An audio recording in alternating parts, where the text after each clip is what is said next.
You believe you are in control of your desires, that the choices you make in love and life are born from a rational, conscious mind. But what if I told you that your deepest attractions, the ones that feel the most real, are not truly your own? They are echoes, ghosts from a script written long before you were born, a script buried so deep within the female psyche that most never know it exists. Today, we do not condemn this script. We do not judge it. We drag it into the light, because to understand this hidden force is to reclaim the power to write your own story. This is the secret war fought within every woman, the battle between the woman you were taught to be and the woman you truly are. Society hands you a mask at birth. Carl Jung called it the persona. It is the good daughter, the loyal partner, the agreeable colleague. It is the face you wear to be accepted, to be loved, to survive. It speaks of wanting kindness, stability, and respect. It is a beautiful, carefully constructed performance. But beneath the stage, in the darkness of the psyche, lives its opposite, the shadow, the part of you that is untamed, the part that craves what it shouldn't, that feels anger it cannot show, that holds desires too raw for the light of day. This is not your evil twin, it is your forgotten power.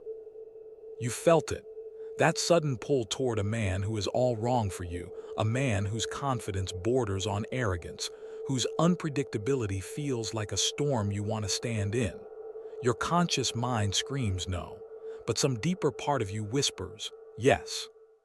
This is the shadow, starved for what the persona denies. And the longer you starve it, the more it will control you from the dark. Think of the women you know, the one who champions equality, yet finds herself drawn to a man who leads with unshakable authority.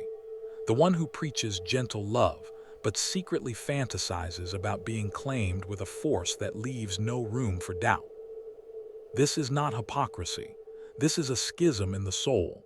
As Nietzsche said, one must still have chaos in oneself to be able to give birth to a dancing star. Society trains women to fear their own chaos.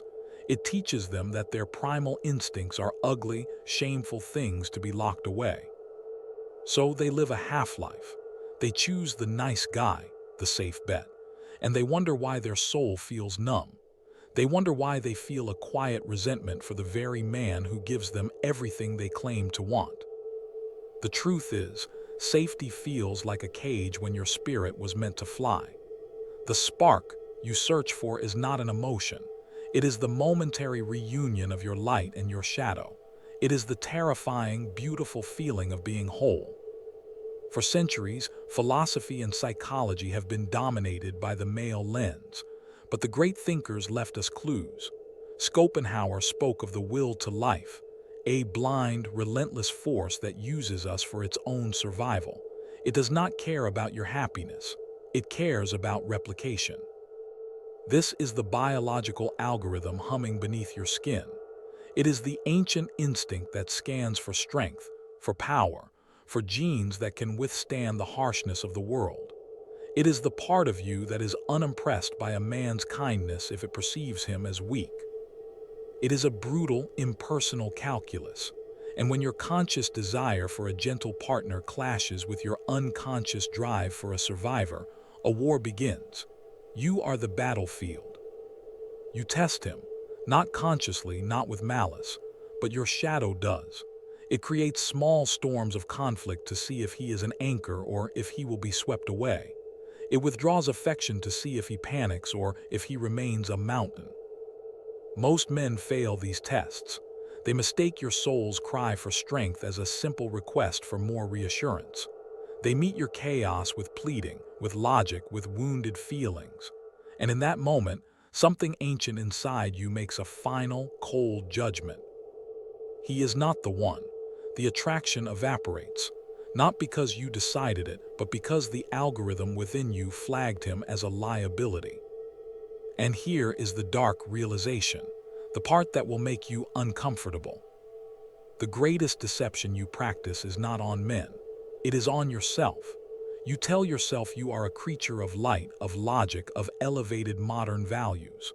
And so, when your shadow rises, when it feels that illicit pull toward chaos, When it rejects the good man, you are disgusted. You hate yourself for it. This self-hatred is the true poison. It is the source of the coldness that can descend upon you without warning. The man in front of you becomes a mirror for the part of yourself you cannot stand, the part you were taught to deny. So you sever the connection. You become a stranger. You deliver the cold, rehearsed lines. It's not you, it's me. And in a way, it is the truest thing you've ever said. It isn't him. It is the war inside you that he can never win. The cruelty you show him is just a pale reflection of the cruelty you inflict upon your own soul for simply being human. He doesn't see that your unexplained rejection is a desperate act of self-preservation, a way to escape the unbearable shame of your own divided nature. You push him away because he is a living reminder of a desire you wish you didn't have.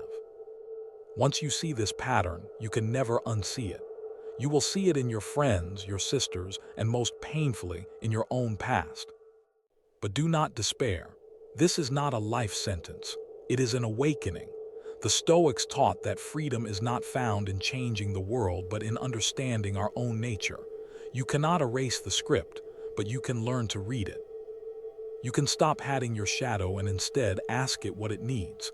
Acknowledge its hunger for strength, for passion, for the untamed.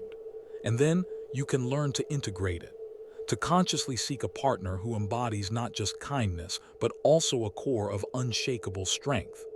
A man who is not intimidated by your darkness, but intrigued by it. This is the path of the whole woman.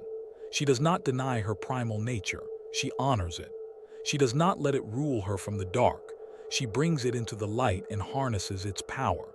She stops seeing her desires as a source of shame and starts seeing them as a compass. The war ends when the two sides of you finally meet, when the persona and the shadow stop fighting and learn to dance. That is when you stop being a victim of your own biology and start becoming the master of your own soul. Your mind is not your enemy, it is your mirror.